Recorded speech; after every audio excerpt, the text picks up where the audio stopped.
Assalamualaikum warahmatullahi wabarakatuh. Bismillahirrahmanirrahim. Asyhadu an la ilaha illallah wa asyhadu anna Muhammadar Rasulullah. Allahumma salli ala sayyidina Muhammad wa ala ali sayyidina Muhammad. Rabbis rahli sadri wa yassir li amri wahlul 'uqdatam min lisani yafqahu qawli. Amin. Bismillahirrahmanirrahim. Salam hormatku, salam kangenku, salam kasih dan sayangku kepada para jamaah murid Allah dimanapun Anda berada, baik yang ada di dalam ataupun yang ada di luar negeri.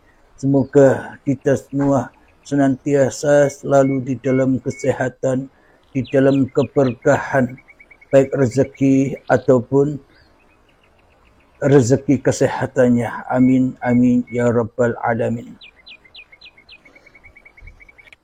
Alhamdulillahirabbil alamin. Coba tengok hati kita, resapi, hayati, dalami selama ini. Kitalah yang merasa hidup, bukan? Kitalah yang merasa wujud, bukan? Kitalah yang merasa berkuasa, bukan? Kitalah yang merasa bisa berapa-apa, bukan? Dan kitalah yang merasa bisa ngaku-ngaku sebagai siapa-siapa, bukan? Berarti yang wujud, yang hidup, yang berkuasa, dan yang bisa berperan kepada kita sendiri selama ini siapakah? Tentunya diri kita sendiri, bukan? Mana Allah sebagai Tuhan yang menciptakan kita kedudukannya? Mana Allah sebagai pembuat diri kita kewujudannya? Mana Allah sebagai pencipta kita perannya di dalam tiap-tiap diri manusia? Bila Tuhannya saja gaib, bila Tuhannya saja mati, bila Tuhannya saja tak ada, bila Tuhannya saja tak hadir walaupun sebitir darah di dalam hati kita selama ini. Seolah-olah memang Allah itu Tuhan, seolah-olah bayangan kita saja. Akan tetapi selama ini kita telah murtad, kita telah syirik, kita telah menghina dina, dan kita telah membunuh Tuhan dengan senjata hawa nafsu kita sendiri selama ini tanpa kita sadari. Berarti kita selama ini merasa hidup sendiri, bukan? Berarti kita selama ini merasa punya badan sendiri, bukan? Sehingga kita merasa jadi Tuhannya diri. Sehingga kita menjadi Tuhannya hidup dan badan ini, dan kita menjadi Tuhannya apapun yang kita lakukan selama ini. Alhamdulillahirabbil alamin, sudah bisa dipahami, sudah bisa dihayati, sudah bisa ditafakuri mengenai judul Allah hidup sendiri dan Allah mati sendiri.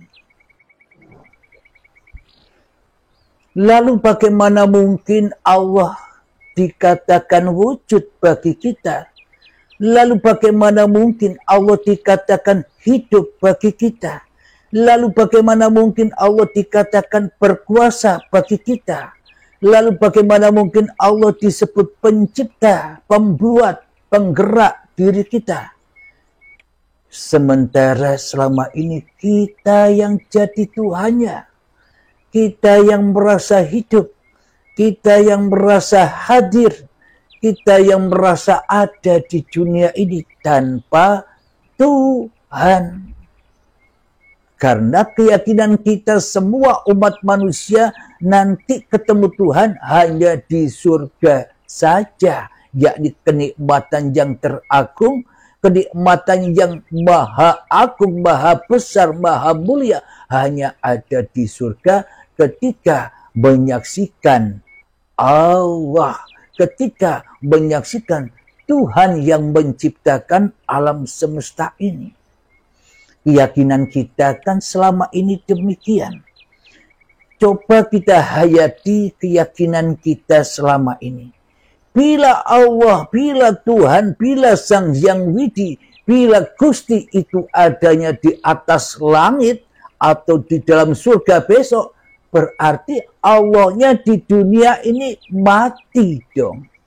Berarti Allah di dunia ini tak ada dong.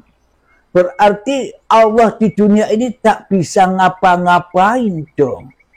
Bagaimana mungkin kita bisa menyembah yang tak ada?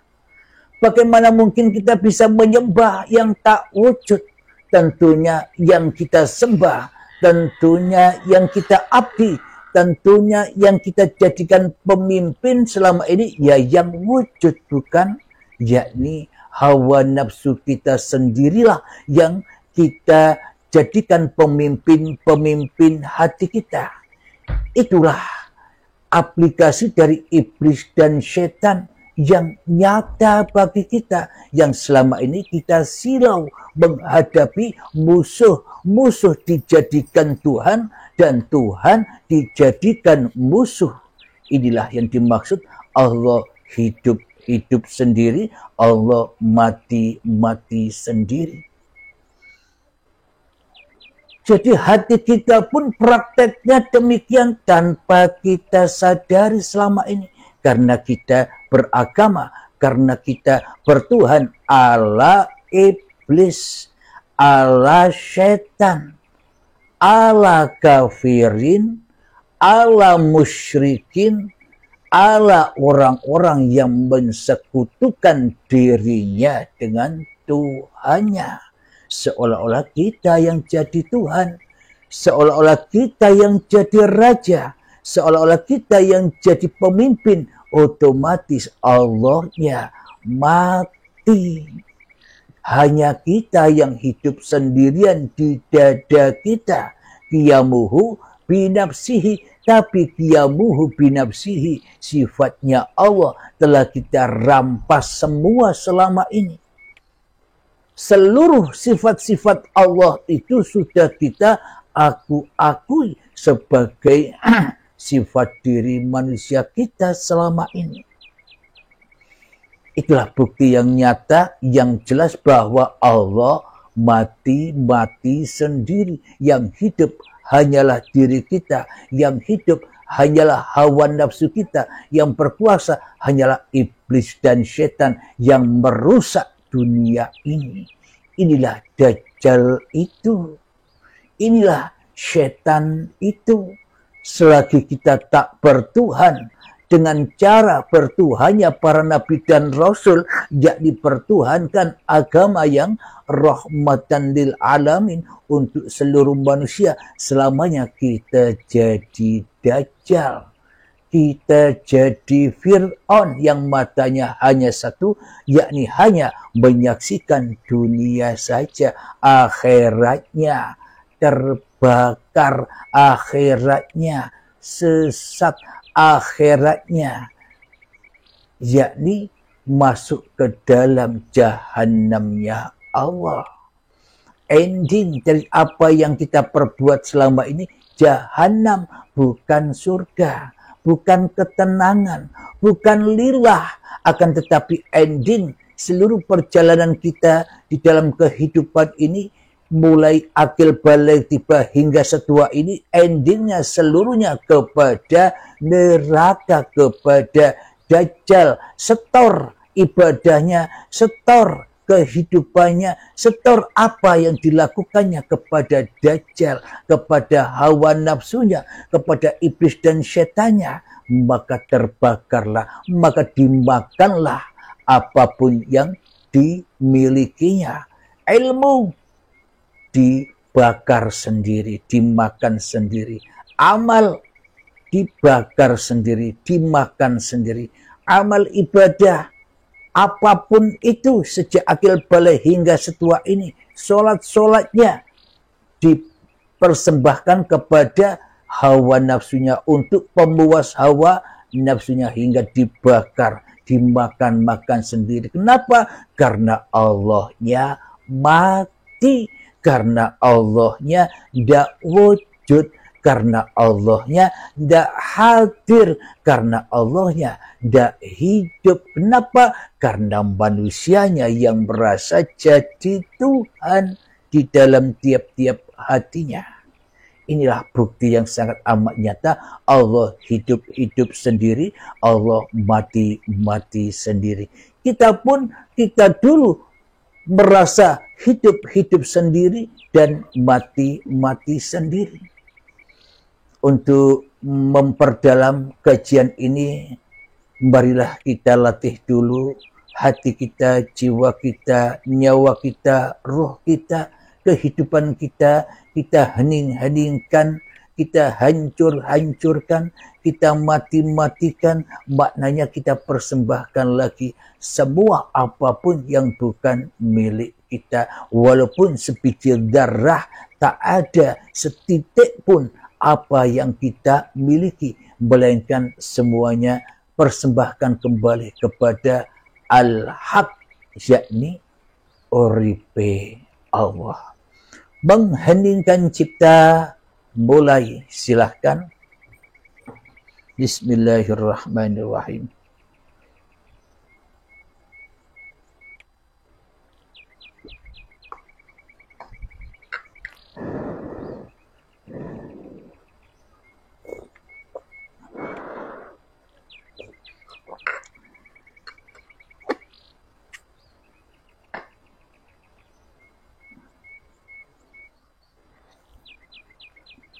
Mengheningkan cipta selesai. Alhamdulillahirabbil alamin. Mari sahabat kita buka Al-Qur'annya di dalam surat Al-Mu'minun ayat yang ke-8.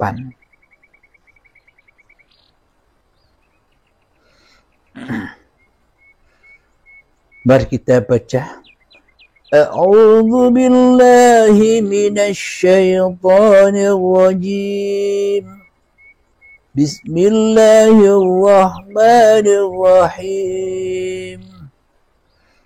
Walladzina hum li amanatihim wa 'ahdihim ra'un. Yang artinya, dan sungguh beruntung orang yang memelihara amanah-amanah dan janjinya.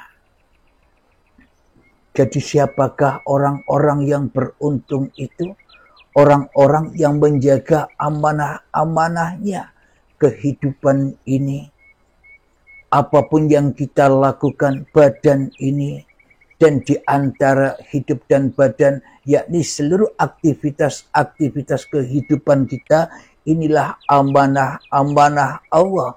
Inilah ayat-ayatnya Allah, sehingga Allah hidup lagi. Maknanya manusianya yang mati, Allahnya yang hidup.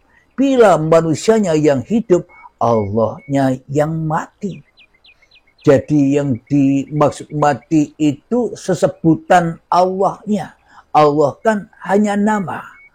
Allah kan hanya sesebutan saja. Kita pun juga sama. Kita pun juga nama. Abdul Halim nama. Kita pun juga sesebutan yang disebutkan Uripe Allah saja. Jadi apa amanah-amanah itu? Amanah-amanah itu sudah dijelaskan di dalam surat Al-Isra ayat pertama, yang mana surat Al-Isra itu selalu dibuat dasar pondasi manusia menerangkan tentang Isra Mi'rajnya Nabi Muhammad. Jadi dasarnya ada di dalam surat Al-Isra ayat pertama. Bismillahirrahmanirrahim. Subhanalladzi asra bi'abdihi laylan minal masjidil harami ilal masjidil aqsa alladzi barakna haulahu linuriyahu min ayatina. Jadi Allah bukan memperjalankan Muhammad bin Abdullah saja, tapi Allah Sang Pencipta menciptakan seluruh manusia dan memperjalankan seluruh manusia. Apa buktinya? Subhanalladzi asra bi'abdihi. Nah, dengan hamba-hambanya. Bukan subhanalladzi asra bi Muhammadin bin Abdullah. Ayatnya kan tidak demikian. Maka kita selama ini selalu mendengar yang satu. Kita tidak mendengarkan yang banyak. Sehingga yang banyak, yakni abdun, seluruh manusia, kembali kepada yang satu, yakni kembali kepada Muhammad Rasulullah. Sehingga kita dirasuli oleh Allah. Dan sehingga kita tak mampu dirasuli oleh hawa nafsu lagi, tak dirasuli oleh iblis dan syaitan lagi, karena sudah Isra Mi'raj kepada Tuhannya. Untuk apa semua ini terjadi? Hanyalah untuk haulahu linuriyahu min ayatina, supaya kita dapat menyaksikan seluruh ayat-ayat Allah. Karena inilah amanah-amanah Tuhan. Jadi cocoklah dan sesungguhnya beruntung orang-orang yang memelihara amanah-amanah dan janjinya. Kata Allah, dawuh Allah, alastu birabbikum, apakah aku ini Tuhanmu? Kata seluruh manusia, qalu bala sahidna, iya engkaulah Tuhanku. Kapan itu terjadi? Itu bukan dulu. Itu bukan ketika kita tidak ada. Kita harus merasakan itu. Kita harus meraih itu saat ini. Saat hidup ini. Sama ketika kita ditanya, wahai Halim, marrabbuka. Ketika aku duduk ditanya, Halim, marrabbuka, siapakah Tuhanmu? Siapakah yang mendudukkanmu? Saya selama ini tak bisa menjawab. Yang ada di dalam hatiku, jawabannya hanyalah Halim yang bisa duduk, Halim yang bisa hidup, Halim yang bisa ngapa-ngapain. Allah, Tuhan mati. Allah, Tuhan goib. Allah, Tuhan tak ada. Yang ada, yang wujud, yang nyata hanyalah diri Abdul Halimku sendiri. Inilah kita selama ini, kita tidak amanah kepada amanah-amanah yang kita emban. Kita tidak amanah kepada ayat-ayatnya Allah. Kenapa? Karena kita yang jadi Allah selama ini, karena kita yang jadi Tuhan selama ini tanpa kita sadari. Itulah kesyirikan yang nyata, itulah kesyirikan yang akbar, itulah kesyirikan yang tak bisa diampuni oleh Allah. Kenapa? Kita milih sendiri, kita yang jadi Tuhan. Bagaimana mungkin Allah mengampuni kita, sementara di dalam hati kita, kita kekeh, hanya kita yang wujud, Allahnya goib.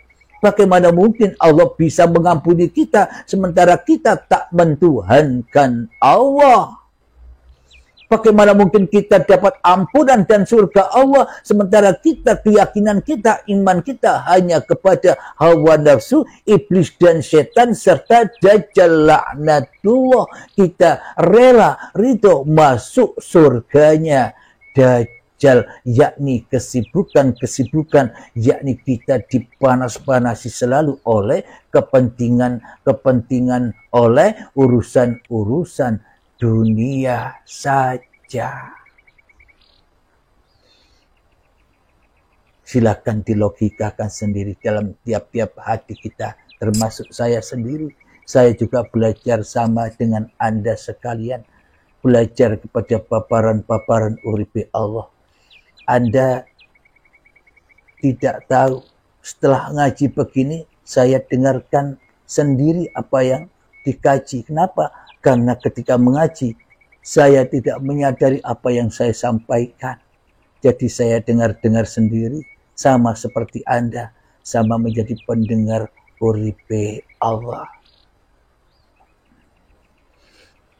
Maka itulah buktinya, bagaimana mungkin kita dapat ampunan dari Allah, kita dapat husnul khotimah dari Allah, sementara hati kita kekeh, masih merasa diri kita yang wujud, masih merasa diri kita yang hidup, masih merasa diri kita yang bisa ngapa-ngapain, masih kita akui sholat ini sholatku, masih kita akui ibadah ini ibadahku, masih kita akui hidup ini hidupku, masih kita akui kekayaan ini kekayaanku, masih kita akui kepintaran ini kepintaranku, masih kita akui kecerdasan ini kecerdasanku, masih kita akui ilmu dan amal apapun yang ada di dalam hati kita masih mengaku-ngakuinya. Allah kita matikan, kita yang merasa kita yang menghidupkan diri kita. Bagaimana mungkin kita dapat ampunan Allah? Bila kita tak kembali kepada Allah dulu, baru mendapat ampunan. Bali dhisik, maka diampuni. Bila manusia tak kembali rojiun kepada Allah, mana mungkin dapat ampunan Allah? Coba Anda logikakan. Coba kita hayati bersama. Jadi ampunan itu ada ketika kita sudah pulang kampung, kembali kepada Allah, maka pintu taubat terbuka. Bila kita tidak datang kembali kepada Allah, kita hanya mohon ampun, astagfirullahaladzim, astagfirullahaladzim. Selamanya miliaran tahun, miliaran yang kita baca, semuanya takkan pernah bisa membuat kita kembali dan mendapatkan ampunan Allah. Maka itu semua hanya tambah dan tambah menjauhkan diri kita dari Allah. Kenapa? Karena amanah Allah sudah kita akui, sudah kita rampas sebagai milik kita. Belum kita kembalikan kepada Tuhan, tapi kita makan sendiri. Kita lanjutkan di dalam surat Al-Mu'minun ayat yang ke-9. وَالَّذِينَ هُمْ عَلَى صَلَاتِهِمْ يُحَافِظُونَ. Serta orang-orang yang memelihara sholatnya. Jadi pemahaman sholat bagi orang-orang yang masih duduk dalam pahaman syariat sholatnya ya, sholat 5 waktu itu, sholat yang qobliyah ba'diyah itu, sholat yang sunnah-sunnah tahajud duha itu. Akan tetapi tingkatkan lagi pemahaman tentang sholat itu, yakni aqimis sholata lidzikri. Dirikan sholat, bukan mengerjakan sholat, dirikan sholatmu untuk mengingat Allah, untuk mengingat aku. Maknanya bagaimana? Ketika kita sholat, dirikan sholat hatimu. Jangan hanya mengerjakan saja, tapi hati kita selama ini melancong. Hati kita selama ini selingkuh dari Allah. Allahu Akbar. Kita yang membesarkan diri kita sendiri, kemudian kita dijemput iblis dan setan, disebut Dajjal untuk diperlihatkan surga-surganya. Larilah hati ini kepada dunia. Akhirnya kita dikatakan mati sholatnya, yang tidak berguna. Maknanya aqimis sholata lidzikri, tegakkan di dalam hatimu dan di dalam setiap aktivitasmu, baik itu sholat, ibadah, belajar dan sebagainya, mandi, tidur, berjalan, bekerja, semua tegakkanlah di dalam dadamu bahwa hidup inilah Allah yang menciptakanku, yang menciptakan badan ini, yang menggerakkan badan ini, yang bisa mensolatkan badan ini, yang bisa memperkerjakan badan ini, yang bisa memperjalankan, yang menguasai badan ini. Inilah yang dimaksud solat itu. Solat di dalam solat. Ketika kita solat 5 waktu, bisa dengan hati yang demikian, wa aqimis sholata li dzikri, tegakkan bahwa hidup ini Allah, maka ketika kita sholat atau ketika kita ibadah atau ketika kita merasa berilmu, maka dalam dada kita tak akan ada kesombongan lagi, tak ada pengharapan lagi. Kenapa? Bagaimana mungkin kita bisa berharap apa-apa? Bagaimana mungkin kita bisa sombong lagi? Sedangkan kita sudah tidak ada lagi. Yang ada hanya Allah. Itulah la ilaha illallah. Itulah tujuan sholat 5 waktu, untuk supaya kita belajar mati di dalam sholat 5 waktu itu. Jadi 24 jam kita hanya 5 waktu belajar, pulang kampung, belajar mati, belajar tidak jadi Tuhan lagi di dalam hati kita. Maka itulah sholat bagi orang-orang Islam. Bagi orang-orang agama lain, puji-pujian di dalam rumah-rumah ibadahnya, itulah tempat mi'rajnya, tempat kembali hati manusianya kepada Tuhannya, supaya manusianya mengembalikan semua amanah-amanah Tuhannya.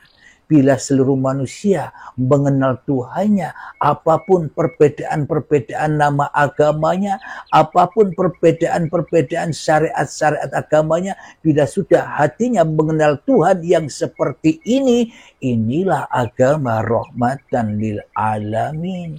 Maka terrahmatilah seluruh manusia, maka damailah kehidupan manusia. Tak akan ada adu domba, tak akan ada perpecahan-perpecahan lagi.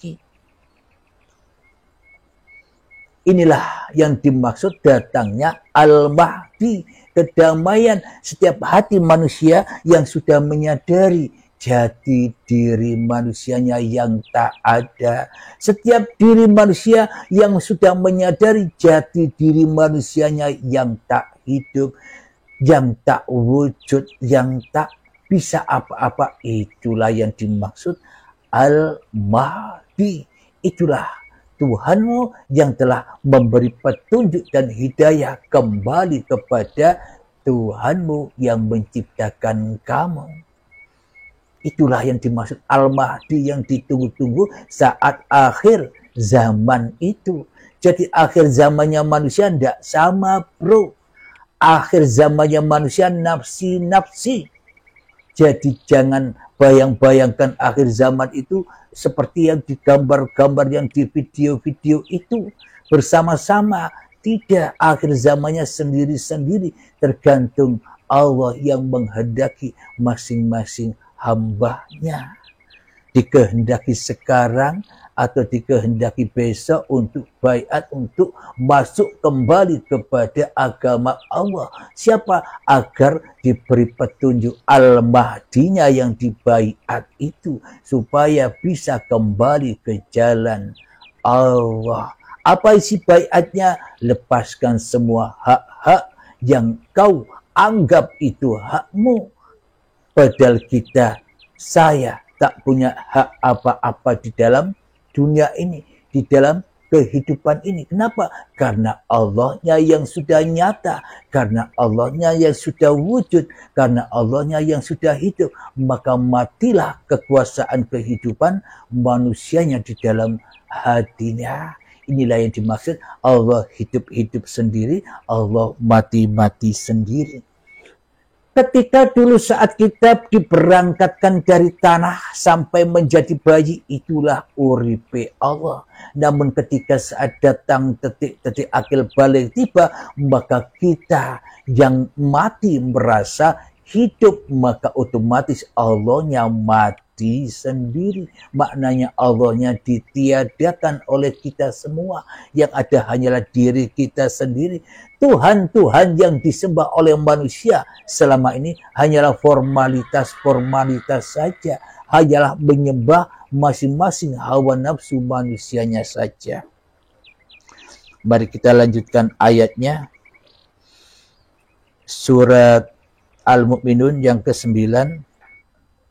Ulaika humul warisun. Yang artinya mereka itulah orang-orang yang akan mewarisi. Mewarisi apa? Al-Mahdi itu mewarisi apa? Al-Mahdi mewarisi sifat-sifat Tuhannya. Maknanya, Al-Mahdi tidak merasa lagi dirinya yang hidup. Al-Mahdi tidak merasa lagi dirinya yang wujud. Al-Mahdi tidak merasa lagi dirinya yang berilmu. Al-Mahdi tidak merasa lagi dirinya yang berkuasa atas diri manusianya. Hanyalah Allah yang mewarisi itu semua. Maknanya warisan seluruh manusia. Bukan kembali kepada manusia, akan tetapi warisan manusia kembali kepada yang menciptakan manusia, yakni uripe Allah. Ayat yang ke-10. Alladzina yarithuna al-firdaus hum fiha khalidun. Apa yang kita warisi? Apa yang Al-Mahdi warisi dari Tuhannya?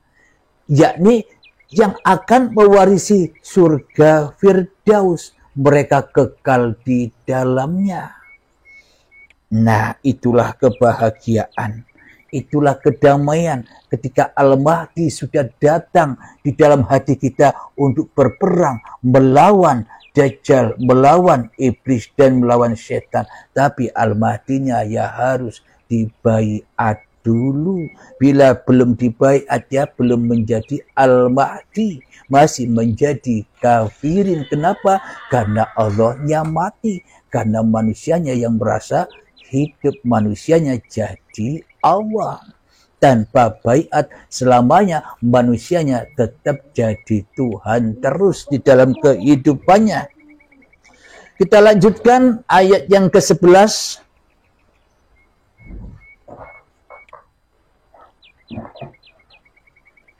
Ayat yang ke-12. Walaqad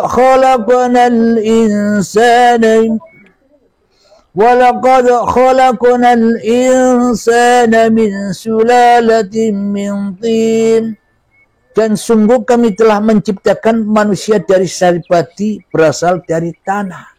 Jadi Al-Mahdi itu sadar bahwa dirinya tanah, bahwa dirinya tidak hidup, bahwa dirinya tidak ada.